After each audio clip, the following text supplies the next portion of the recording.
PTV, Telebisyon ng Bayan. Kamustahin natin ang paghahanda ginagawa dyan sa lungsod ng Baguio para sa inaugurasyon ng PTV Cordillera. Live mula sa Baguio City, mag-uulat si Julius Di Samburon. Julius.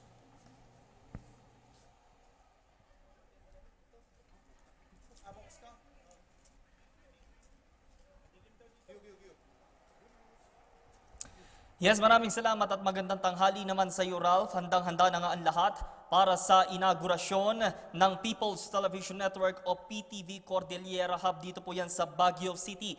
Inaasahan pong dadalo po sa programa ang ating mahal na Pangulo Rodrigo Roa Duterte kasama sina Presidential Communications Secretary Martin Andanar at PTV4 General Manager and CEO Dino Apolonio.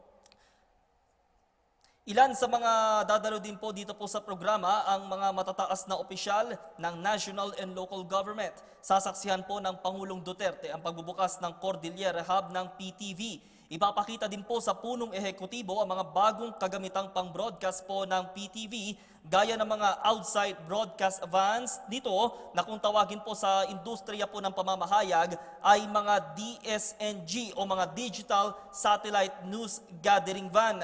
May gagawin din pong ceremonial switch on ng PTV Cordillera Hub at ang formal naman pong pagti-turnover nito sa PTV. Magugunitang ang Department of Public Works and Highways po ang nanguna sa konstruksyon nito. Bukod dito, ilalatag din po sa Pangulo ang mga accomplishments po at mga susunod po na proyekto ng PTV. Kabilang na po dyan ang 8888, ang linya ng pagbabago. Gayon din po ang itatayo o inaasahang pagtatayo ng Mindanao Broadcast Hub ng People's Broadcasting Corporation o ng PBC. Sa pamamagitan po ng pagbubukas ng PTV Cordillera, mas lalawak po ang sakop ng nag-iisang government television station at mas mapapabilis ang paghahatid ng balita sa sambayan ng Pilipino na parte po ng responsibilidad ng inyong pong pamahalaan para po sa bayan. Naandito na po all set na ito po mga kasama natin dito sa PTV at inaanyayahan po natin ang ating mga tagapanood po sa telebisyon, gayon din po sa social media